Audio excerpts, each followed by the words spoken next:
Hello students, in the previous video we discussed about the scalar quantity and vector quantity. Vector quantity which need both magnitude and direction for their representation, and scalar quantity which need only magnitude.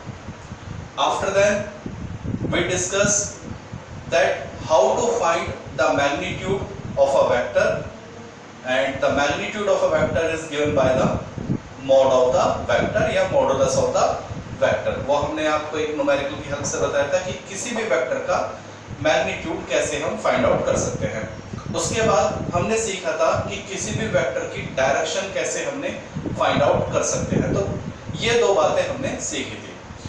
Now we see representation of a vector. किसी भी vector को हम represent कैसे कर सकते हैं. Now let's see.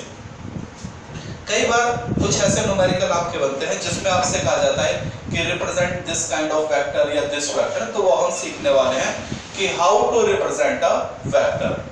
तो we are going to see representation of a vector. किसी भी वेक्टर को कैसे रिप्रेजेंट किया जा सकता है. तो इस चीज को हम सिंपल न्यूमेरिकल की हेल्प से ही सीखेंगे कि किस तरह के आपके न्यूमेरिकल आते हैं. तो लेट्स सी. मान लीजिए हम एक छोटा सा क्वेश्चन लेके चलते हैं. हमसे कहा जाता है represent vector A. Represent vector A is equal to, या हमसे ऐसे कहा जाता है रिप्रेजेंट फोर्स, ये एक फोर्स है, is equal to 5 newton in east. सीधा हमसे एक बहुत सिंपल सी बात बोली गई है कि वी हैव अ फोर्स, उसका मैग्नीट्यूड कितना है 5 न्यूटन और उसकी डायरेक्शन क्या है ईस्ट. तो हमें इसको क्या करना है, रिप्रेजेंट करना है. तो let's see how to solve. This is the easiest question. ठीक है, उसके बाद फिर हम आगे बढ़ेंगे. तो सबसे पहले हम क्या करते हैं, लेट हम एक स्केल कंसीडर करते हैं. हम क्या करते हैं, किस स्केल कंसीडर करते हैं. लेट कंसीडर 1 सेंटीमीटर, या हम ले लेते हैं let consider 1 centimetre is equal to 1 centimetre तो ज्यादा छोटा हो जाएगा. हम एक काम करते हैं क्योंकि बोर्ड पे हम आपको पढ़ा रहे हैं, तो हम लेते हैं let consider 10 centimetre is equal to 1 newton. हम ये ले लेते हैं. हमने एक स्केल ले लिया कि जो 10 सेंटीमीटर है वो किसको रिप्रेजेंट करेगा, 1 न्यूटन को. ओके, और डायरेक्शन हम जानते हैं. डायरेक्शन क्या होता है, this is east, west, north and south. तो ये हमने स्केल ले लिया कि 10 सेंटीमीटर किसको रिप्रेजेंट करेगा, 1 न्यूटन को, और ये हमारी डायरेक्शन. तो let's see how represent the vector. तो हम क्या करते हैं, हम एक स्केल लेते हैं. अब 10 सेंटीमीटर किसको रिप्रेजेंट कर रहा है, 1 न्यूटन को. तो हमें कितना लेना है, 5 न्यूटन. तो हम कितनी लाइन ड्रॉ करेंगे, वी विल ड्रॉ 50 सेंटीमीटर. तो हम एक लाइन ड्रॉ करने जा रहे हैं 50 सेंटीमीटर की. तो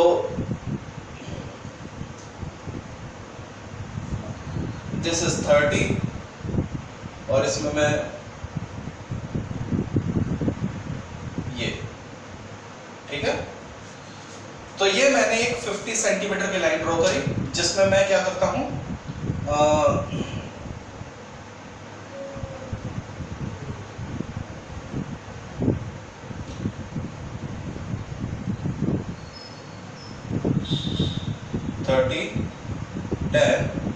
ये हो गया.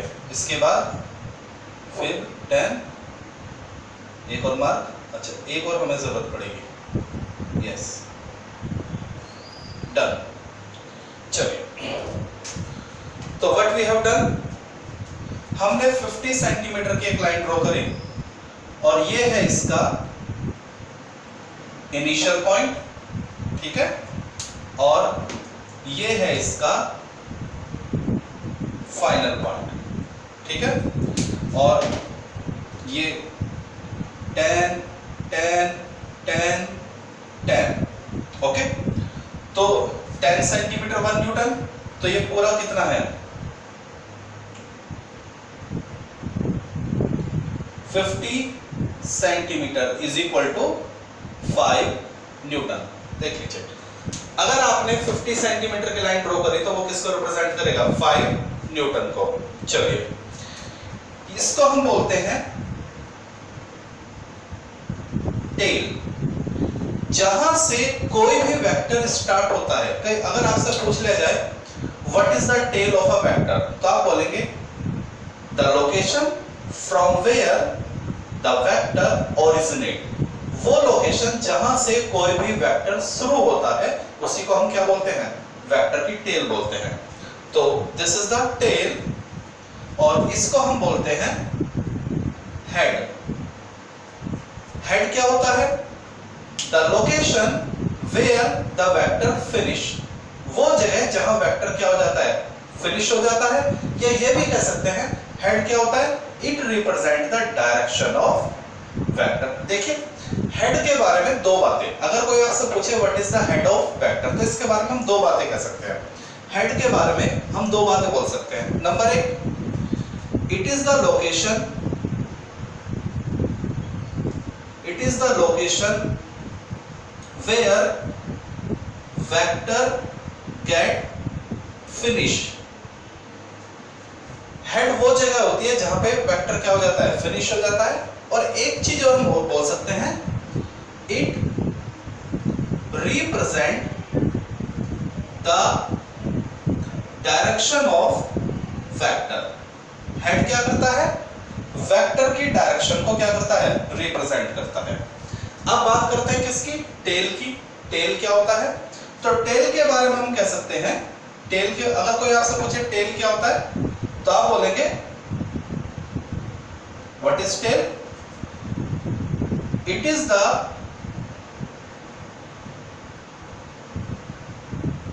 Location from where vector start. वो लोकेशन जहां से वेक्टर स्टार्ट होता है उसी को हम क्या बोलते हैं, उसकी टेल बोलते हैं। तो ये हमने वेक्टर, देखिए हमसे कहा गया था 5 न्यूटन के वेक्टर को रिप्रेजेंट कीजिए ईस्ट में, तो हमने 10 सेंटीमीटर क्या ले लिया 1 न्यूटन। तो हमने 50 सेंटीमीटर की लाइन ड्रॉ करी, तो 50 है तो यानी क्या होगा 5 न्यूटन। और देखिए इसका हेड किधर है, जो मेरा वेक्टर है वो किस डायरेक्शन में है, ईस्ट डायरेक्शन में। हेड किस डायरेक्शन में, ईस्ट के डायरेक्शन में। तो क्वेश्चन सॉल्व हो गया।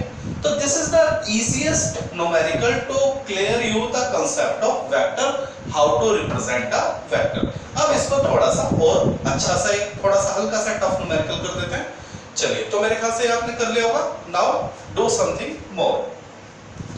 वीडियो को पॉज करके आपने कर लिया होगा, सिंपल सा न्यूमेरिकल है। आगे बढ़ते हैं, चलिए।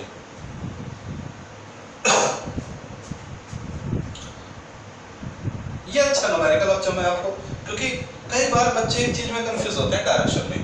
मैं क्या करता हूं, देख लीजिए, मैं डायरेक्शन चेंज कर देता हूं।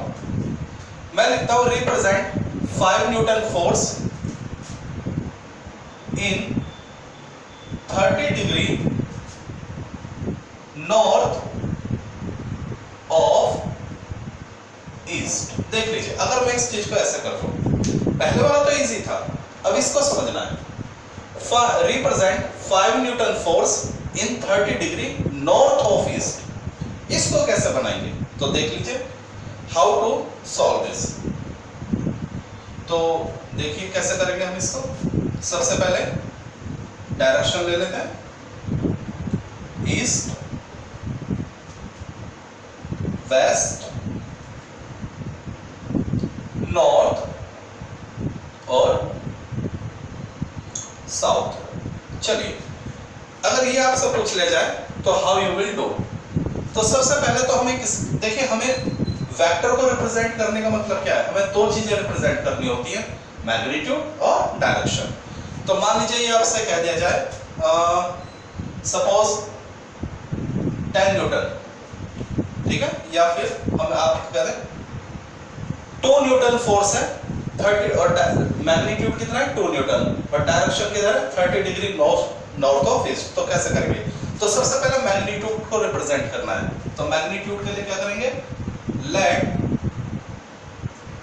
कंसीडर स्केल ले लेंगे। क्या स्केल लेंगे? 10 centimetre is equal to 1 Newton.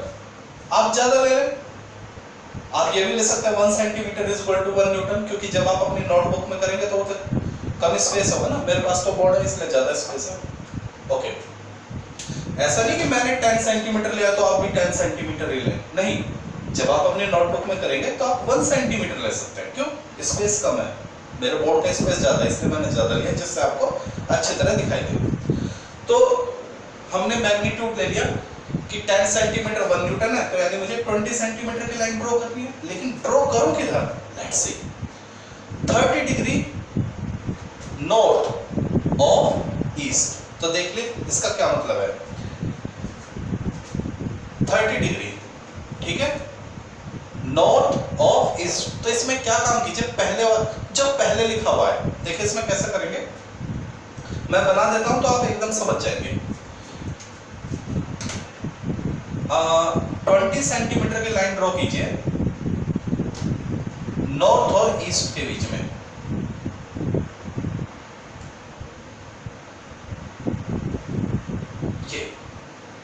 ये मैंने 20 सेंटीमीटर की लाइन ड्रॉ कर लिया है।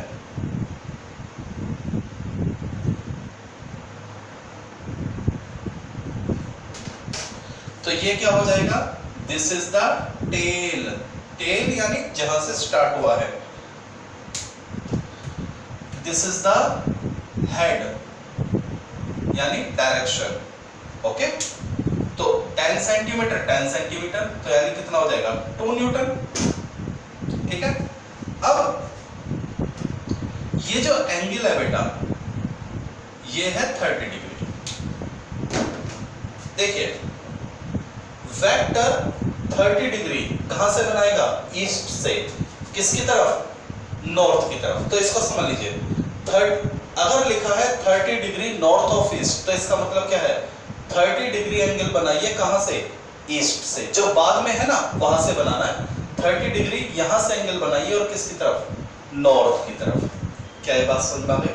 ओके, अब अगर मैं इसमें थोड़ा सा ऐसा करता हूं, मान लीजिए मैं आपसे ये कहता हूं इसको थोड़ा चेंज कर देते हैं, वैसे ही समझ में आ गया। अब आपको समझाने के लिए ऐसा कर देते हैं, मान लीजिए मैं कर रहा हूं 60 degree north of waste.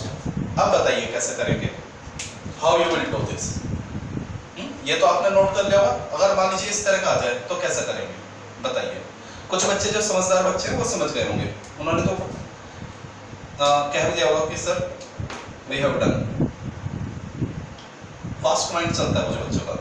Okay, तो 2 न्यूटन यानी 1 न्यूटन है 10 सेंटीमीटर तो 20, और किधर? नॉर्थ और वेस्ट। नॉर्थ और वेस्ट तो 20 डिग्री बना लेता हूं।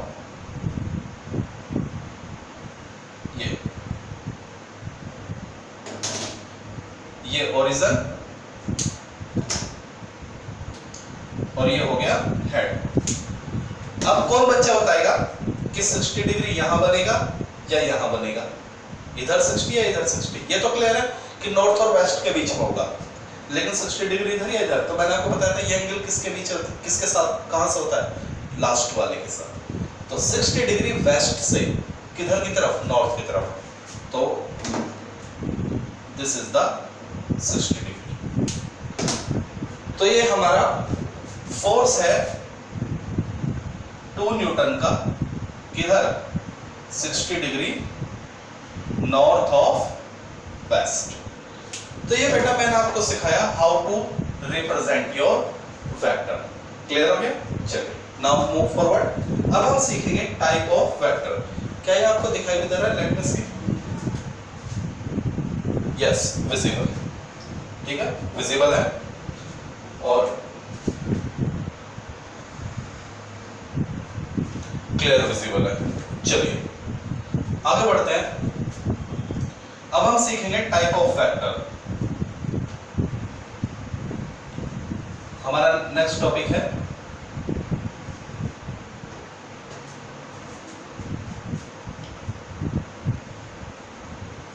Types of vectors. अच्छा टॉपिक है, और आगे जो हमें नॉलेज लेनी है उसके लिए आपको पता होना चाहिए टाइप ऑफ वेक्टर। तो सबसे पहले हम सीखेंगे नंबर 1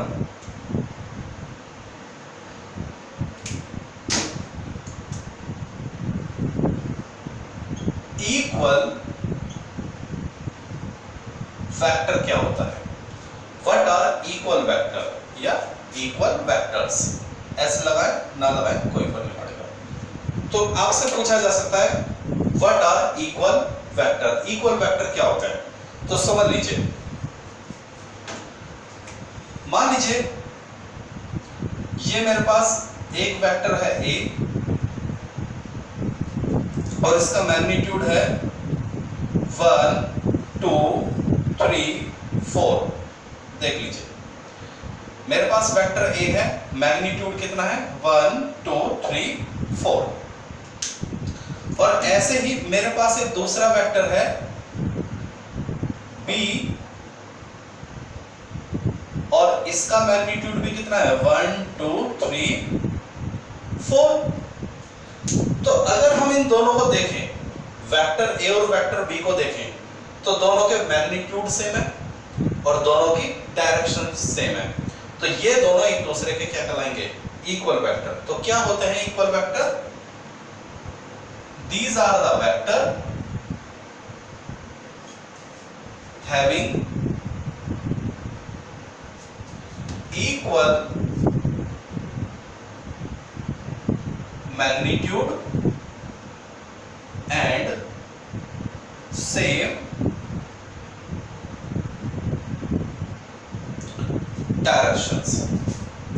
ठीक है, ऐसे वेक्टर जिनका मैग्नीट्यूड भी क्या होता है सेम और डायरेक्शन भी क्या होती है सेम, तो ऐसे वेक्टर को हम क्या बोलते हैं, इक्वल वेक्टर बोलते हैं।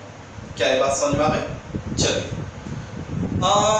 प्रैक्टिकली ये कब पॉसिबल है, मतलब कहाँ ये आपको देखने को मिल सकता है। मान लीजिए सपोज कीजिए ये कोई स्टोन है,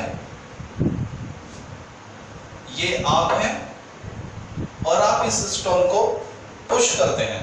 मान लीजिए आपने लगाई 5 न्यूटन की फोर्स, आप 5 न्यूटन से इस स्टोन को पुश कर रहे हैं और ये स्टोन आपसे मूव नहीं हुआ।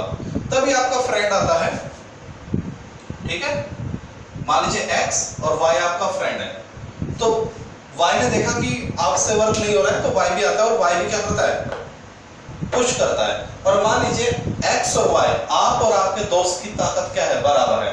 5 न्यूटन ताकत आपकी और 5 न्यूटन आपके फ्रेंड की, तो दोनों 5 न्यूटन लगाते हैं और ये स्टोन हट जाता है। तो देखिए आपकी ताकत 5 न्यूटन, आपके फ्रेंड की फोर्स 5 न्यूटन और डायरेक्शन भी क्या है सेम। तो प्रैक्टिकली ऐसा हमारी डेली लाइफ में होता है जब दो वेक्टर एक ही डायरेक्शन में वर्क करते हैं और उनके मैग्नीट्यूड भी क्या होते हैं, सेम होते हैं। तो समझ में आया इक्वल वेक्टर, ऐसे वेक्टर जिनके मैग्नीट्यूड सेम हो और डायरेक्शन भी क्या हो, सेम हो। चलिए नोट कर लीजिए। नेक्स्ट, अच्छा हम इक्वल वेक्टर को रिप्रेजेंट, अगर दो वेक्टर इक्वल हैं तो देखिए ये दोनों वेक्टर इक्वल हैं तो मैं क्या ये लिख सकता हूं, ए का मोड, देखिए कल सिखाया था किसी भी वेक्टर का मैग्नीट्यूड कैसे लिखते हैं, उसके मोड से, और बी का मोड क्या होने चाहिए, इक्वल होने चाहिए। अगर दो वेक्टर क्या है, इक्वल वेक्टर हैं तो उनके मैग्नीट्यूड क्या होंगे, सेम, और डायरेक्शन भी क्या होगी, सेम होगी। चलिए now come to next, second one is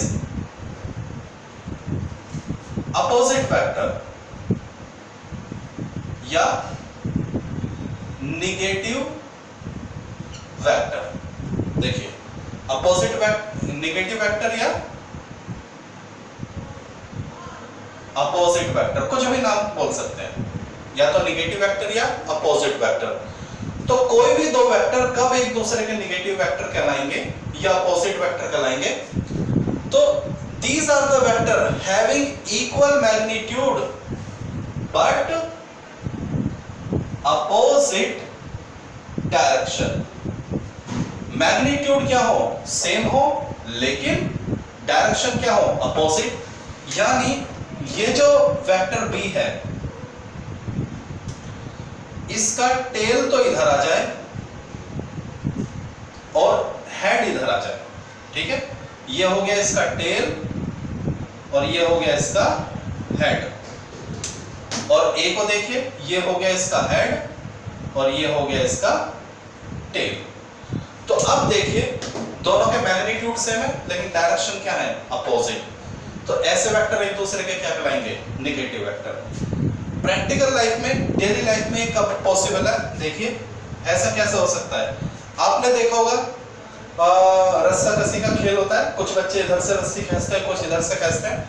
मान लीजिए ये कोई ऑब्जेक्ट है, दोनों तरफ रस्सी, एक्स इसको क्या करता है? खींचता है,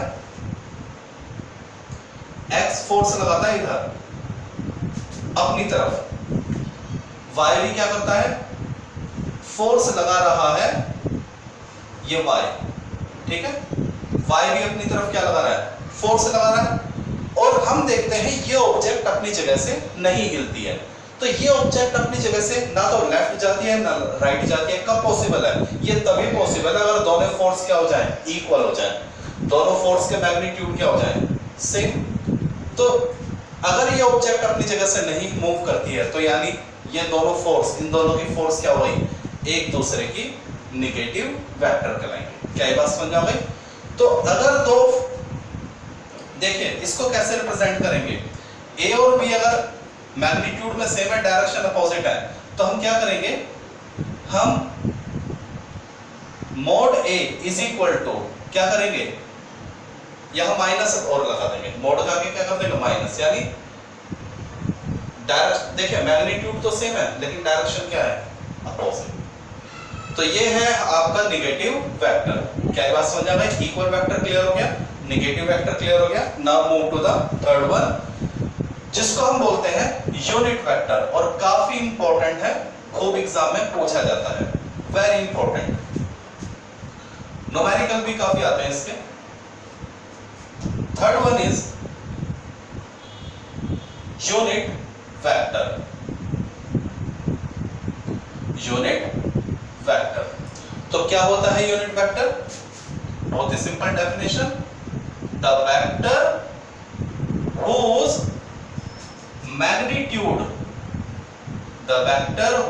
magnitude is 1 यानी यूनिट।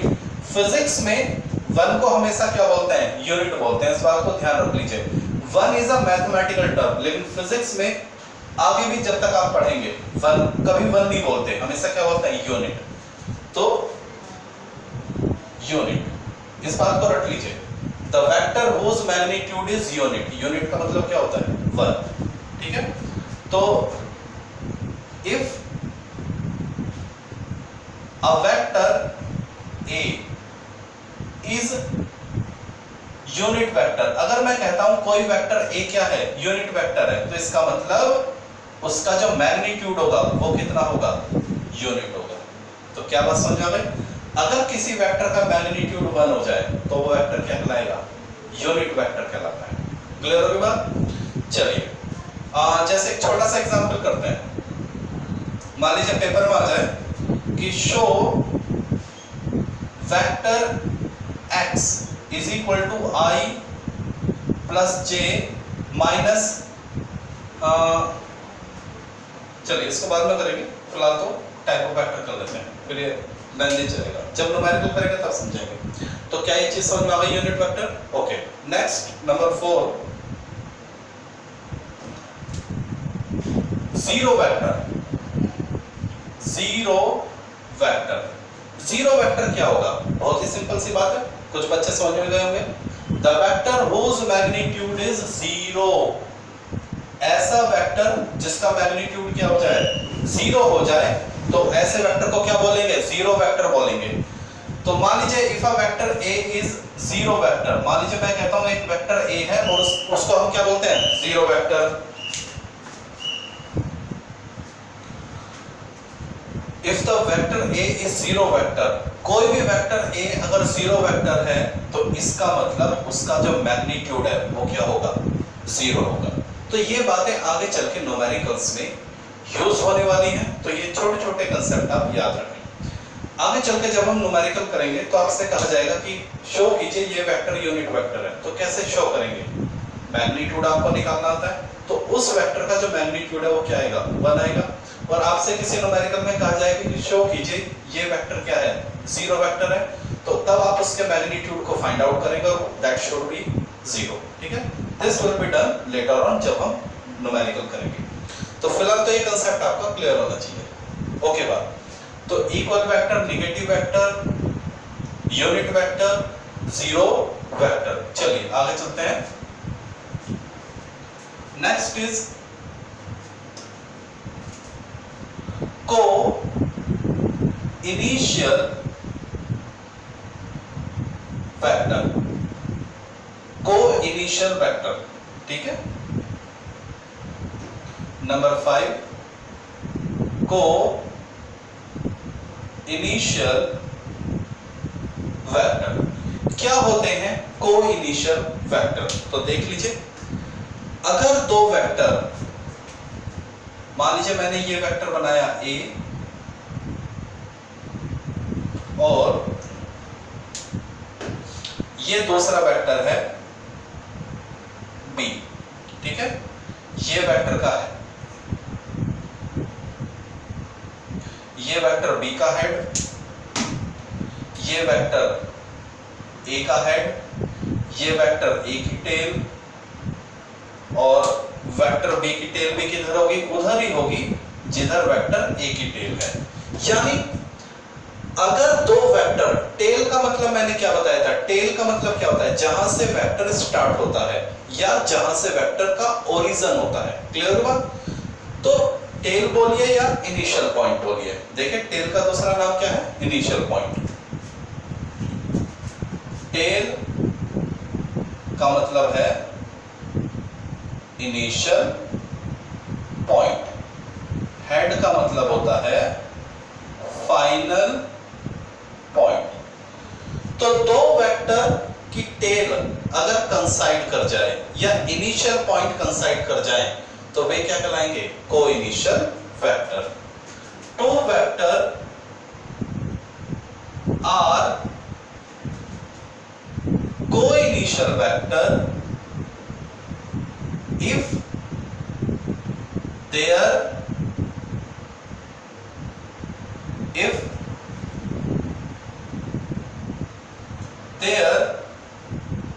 tail coincide, अगर दोनों वेक्टर की टेल क्या कर जाए, कंसाइड कर जाए, तो ये दोनों वेक्टर क्या कहलाएंगे, एक दूसरे के को इनिशियल वेक्टर। क्या ये बात समझ आ गई? तो बहुत जरूरी है आपको ये पता होना कि को इनिशियल वेक्टर क्या होंगे। अगर किन्हीं भी दो वेक्टर की टेल कंसाइड कर जाए, एक की टेल दूसरे की टेल से मिल जाए, या एक वेक्टर की टेल और दूसरे वेक्टर की टेल का लोकेशन क्या हो, सेम हो, तब ऐसे वेक्टर क्या कहलाते हैं बेटा, को इनिशियल वेक्टर कहलाते हैं। आगे चल के ये बात काफी काम आने वाली है। हम आगे चल के दो रूल पढ़ने वाले हैं। एक पढ़ेंगे ट्रायंगुलर लॉ ऑफ वेक्टर और एक पढ़ेंगे पैरेललोग्राम लॉ ऑफ वेक्टर। तो ट्रायंगुलर लॉ किसके लिए अप्लाई होगा और पैरेललोग्राम लॉ ऑफ वेक्टर किसके लिए अप्लाई होगा, ये आपको पता होना चाहिए। तो मैं आपको बता दूं ट्रायंगुलर, ठीक है, और वो कब पता होगा, जब आपको को इनिशियल के बारे में पता होगा। ठीक है, चलिए नेक्स्ट हम पढ़ते हैं। को इनिशियल क्लियर हो गया, कौन से वेक्टर जिनकी टेल क्या होती है, सेम होती है। ओके, तो मैं आपको बता दूं, ओके, तो मैंने आपको बताया कि हमारे दो रूल होते हैं, ट्रायंगुलर लॉ ऑफ वेक्टर और पैरेललोग्राम लॉ ऑफ वेक्टर। ये हम आगे सीखेंगे, बहुत ही इंपॉर्टेंट है दोनों रूल। तो मैं आपको यही बता देता हूं, पैरेललोग्राम लॉ ऑफ वेक्टर किसके लिए एप्लीकेबल है? को इनिशियल वेक्टर्स के लिए एप्लीकेबल है। अगर दो वेक्टर को इनिशियल हैं तभी आप उन पे क्या अप्लाई कर सकते हो? Parallelogram law of vector, otherwise नहीं अप्लाई कर सकते। दूसरी बात, ट्रायंगुलर लॉ ऑफ वेक्टर जो है वो को इनिशियल पे अप्लाई नहीं होता। समझ बात आ गई? तो को इनिशियल पे कौन सा नियम लागू होता है? Parallelogram law of vector. आगे पढ़ेंगे कौन सा लॉ अप्लाई नहीं होता? Triangular law of vector apply नहीं होता। तो ये बात आप ध्यान रखिए। चलिए नेक्स्ट हम पढ़ते हैं, को इनिशियल हो गया। इसके बाद हम पढ़ते हैं को प्लेनर वेक्टर। को प्लेनर वेक्टर नंबर 6, को प्लेनर वेक्टर्स। को प्लेनर वेक्टर क्या होते हैं? These are the vector which exist in the same plane। ऐसे वेक्टर जो एक ही प्लेन में होते हैं उनको हम क्या बोलते हैं? को-प्लेनर वेक्टर। अब आप कहेंगे सर ये प्लेन की बात हमें समझ में नहीं है, तो लेट मी टेल यू, समझ लीजिए, आगे काफी काम आने वाली है। ये तो आप समझते हैं एक्स एक्सिस, वाई एक्सिस और जेड एक्सिस, 3 कोऑर्डिनेट तो आप समझते हैं। ये इनका क्या हो गया? Origin O. तो बेटा एक्स और वाई के बीच में ये जो जगह है, एक्स और वाई के बीच में ये जो भी कुछ दिखाई दे रहा है, इसको बोलते हैं एक्स वाई प्लेन। समझ बात आ गई? आगे तक के लिए याद रखना क्या होता है X Y plane? The plane between X axis and Y axis. चलिए क्या आप मुझे बता सकते हैं इस प्लेन का नाम क्या होगा? आप कहेंगे ये है वाई जेड प्लेन। क्यों इसका नाम वाई जेड प्लेन है? क्योंकि ये वाई और जेड एक्सिस के बीच में है। जल्दी बताइए इस प्लेन का नाम। इस प्लेन का नाम है वाई जेड प्लेन। क्यों? क्योंकि ये प्लेन किसके बीच में है? वाई और जेड एक्सिस के बीच में। तो प्लेन का कंसेप्ट क्लियर हो गया। हमारे पास 3 प्लेन होते हैं, X Y plane, Y Z plane और जेड एक्स प्लेन। ओके, चलिए अगर कोई भी दो वेक्टर एक ही प्लेन में है तो उनको हम क्या बोलेंगे? Coplanar vector. ठीक है, मान लीजिए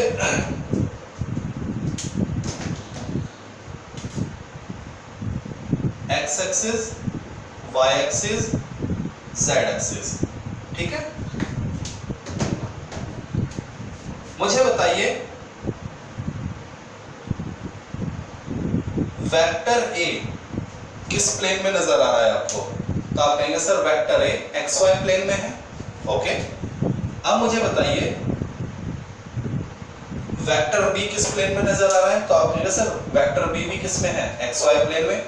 तो ए और बी दोनों किस प्लेन में है? एक्स वाई प्लेन में। तो ये दोनों क्या कहलाएंगे? को-प्लेनर वेक्टर। समझ बात आ गई? चलिए, तो ये था को-प्लेनर वेक्टर, ऐसे वेक्टर जो एक ही प्लेन में होते हैं। चलिए मूव ऑन।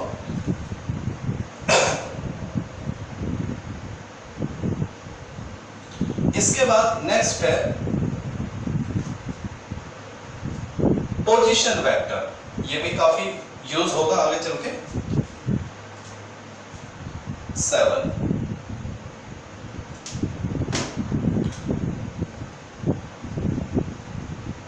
Position vector. क्या होता है पोजीशन वेक्टर? ऐसा वेक्टर जो किसी की पोजीशन को रिप्रेजेंट करता है उसी को हम क्या बोलते हैं? Position vector. बहुत सीधी सी बात है। The vector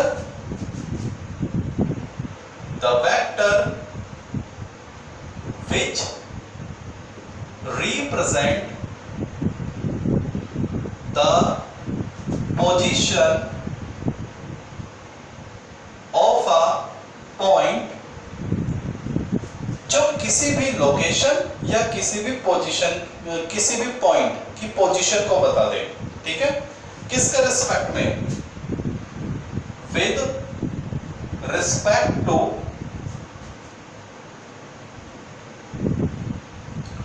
origin. ठीक है, ऐसे वेक्टर जो ओरिजिन की रिस्पेक्ट में किसी लोकेशन की पोजीशन को बताते हैं तो उनको हम क्या बोलते हैं? Position vector. अभी क्लियर हो जाएगा, नॉट टू वरी। ठीक है, 2 मिनट में अभी आपको क्लियर कर देते हैं। x axis, y axis and this is z axis. ये क्लियर हो गया? और ये है हमारा ओरिजिन।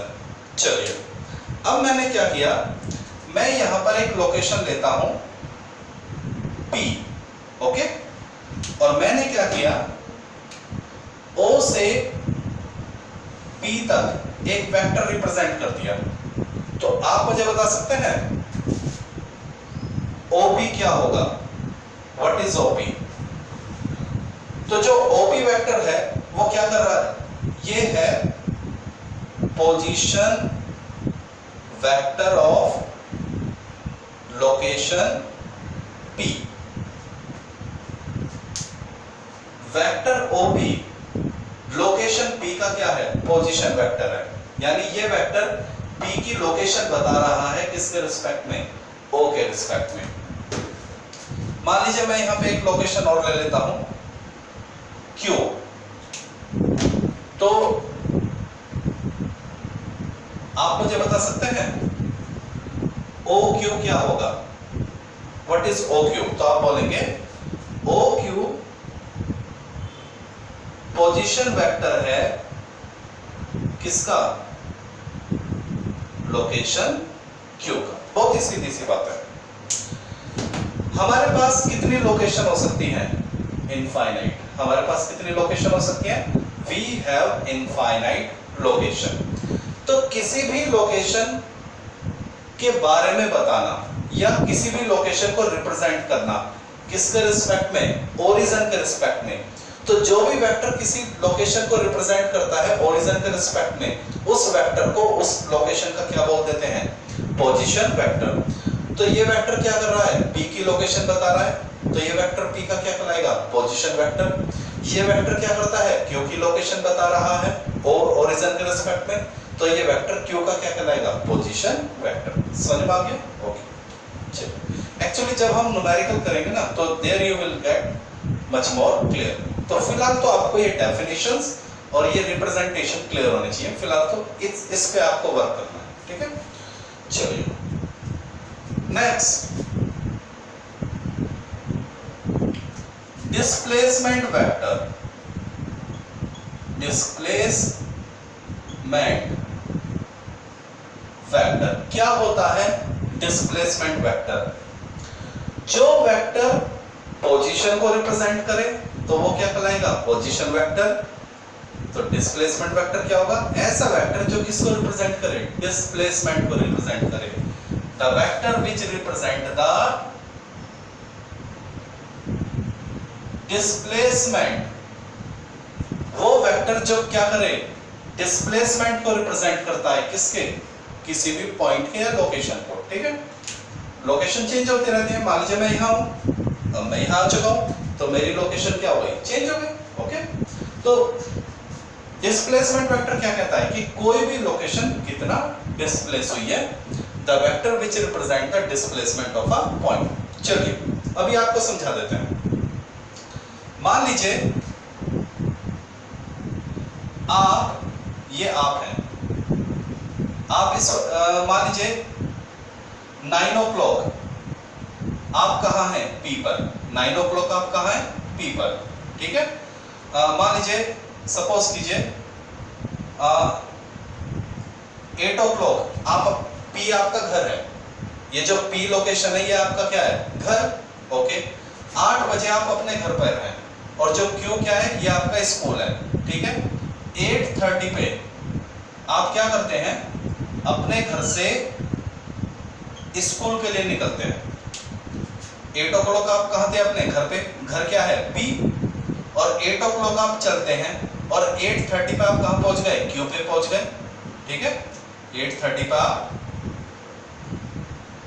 स्कूल पहुंच गए, बात समझ आ गई। तो OP क्या था आपका, पोजीशन वेक्टर, OQ क्या है आपका, पोजीशन वेक्टर। लेकिन ये जो PQ है, क्योंकि आप कहां चले, P से Q, PQ कहलाएगा आपका डिस्प्लेसमेंट वेक्टर। बात समझ आ गई। PQ क्या कहलाएगा, डिस्प्लेसमेंट वेक्टर, क्योंकि आप कहां चले, P से Q। Is that clear? चलिए अब इस पी क्यू की वैल्यू कैसे निकलती है समझ लीजिए। P Q is equal to, चलिए आप पी से क्यू चले, पी से क्यू, क्या कोई दूसरा तरीका है पी से क्यू जाने का? देखिए मान लीजिए आप पी पर हैं और आपको जाना है क्यू पर, तो आपसे कहा जाता है आप पी से क्यू चलिए, तो एक तरीका तो है कि आप सीधा ऐसे निकल जाइए।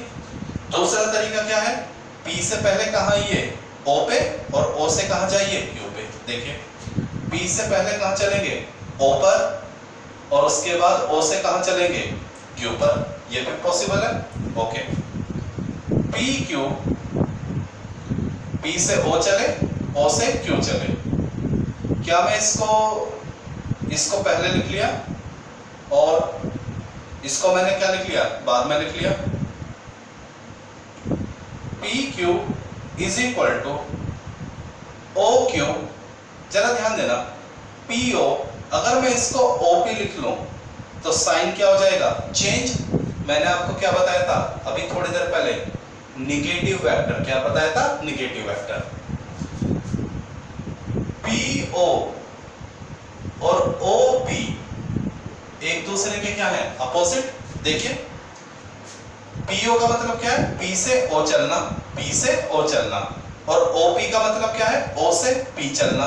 तो मैग्नीट्यूड तो भले ही सेम है, जब आप पी से ओ चलोगे और ओ से पी चलोगे तो डिस्टेंस भले ही सेम है, मैग्नीट्यूड भले ही सेम है, पर डायरेक्शन क्या होगी अपोजिट। तो ये एक दूसरे के क्या कहलाएंगे नेगेटिव वेक्टर। आपको क्या बताया था, two vector having equal magnitude but opposite direction. तो बेटा पीओ और ओपी एक दूसरे के क्या हुए नेगेटिव वेक्टर। तो जैसे आप पीओ को ओपी लिखेंगे तो क्या आ जाएगा माइनस। तो जरा ध्यान देना पी क्यू क्या है डिस्प्लेसमेंट वेक्टर, ओ क्यू क्या है पोजीशन वेक्टर और ओपी क्या है पोजीशन वेक्टर। समझ में आता है? तो ये फॉर्मूला होता है डिस्प्लेसमेंट वेक्टर का, और जरूरी नहीं हर बार पी क्यू ही हो। देखिए मेरी बात समझिए, मैं इसको रटा देता हूं आपको, समझिए। अगर मैं आपको ये बोलूं एक्स वाई एक डिस्प्लेसमेंट वेक्टर है, एक्स वाई क्या है डिस्प्लेसमेंट वेक्टर। मैंने कहा एक्स वाई एक डिस्प्लेसमेंट वेक्टर है, इसको पोजीशन वेक्टर में बदलिए। तो देखिए क्या है, जो बाद वाला टर्म है उसका पोजीशन वेक्टर और जो पहले वाला है माइनस उसका पोजीशन वेक्टर। तो बाद में क्या है y, तो y का पोजीशन वेक्टर माइनस x का पोजीशन वेक्टर, सीधी सी बात। मान लीजिए मैं कहता हूं AB डिस्प्लेसमेंट वेक्टर है, AB क्या है डिस्प्लेसमेंट वेक्टर, तो इसको पोजीशन वेक्टर में ब्रेक कीजिए तो आप क्या बोलेंगे OB माइनस OA। समझ में आ गया? जब नहीं हमेशा P क्यों हो, कुछ भी हो सकता है। मान लीजिए मैं बोलूं RS डिस्प्लेसमेंट वेक्टर है, इसको पोजीशन वेक्टर में ब्रेक कीजिए तो आप समझ गए, आप बोलेंगे OS माइनस OR। ठीक है, तो डिस्प्लेसमेंट वेक्टर क्या होता है, ऐसा वेक्टर जो किसी के डिस्प्लेसमेंट को रिप्रेजेंट करता है। और डिस्प्लेसमेंट वेक्टर को पोजीशन वेक्टर में कैसे ब्रेक किया जाता है ये आपको मालूम है। बाद वाले सपोज कीजिए RS है तो S का पोजीशन वेक्टर माइनस R का पोजीशन वेक्टर, बाद वाले का पोजीशन वेक्टर माइनस पहले वाले का। तो ये क्लियर हो गया। तो हमने सीखा टाइप ऑफ वेक्टर। ठीक है, तो फिलहाल इस लेक्चर में इतना ही काफी है। Now we will move on the next video.